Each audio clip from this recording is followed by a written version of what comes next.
আসসালামু আলাইকুম দর্শক, আশা করি আপনার সকলটি ভালো আছেন, সুস্থ আছেন। মুই আপনাকে দোয়ায় ভালো আছি।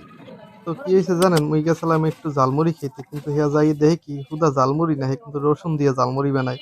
তো এই জিনিসটা কিন্তু খুলনার দিকে খুব প্রচলন আছে, কিন্তু মগো কিন্তু বরিশালে এই জিনিসটা প্রচলন নাই বললেই চলে। কিন্তু মগো বানিয়ে পাড়ার গুয়াচিট্টা বাজারে কিন্তু এই প্রচলন শুরু হয়ে গেছে। এরা কি করে, রসুন খাওয়ায়, একে আস্তে আস্তে রসুন, ওই যে খুলনায় যেরকম খান না আপনারা, সেইরকম খাওয়াইতেছে।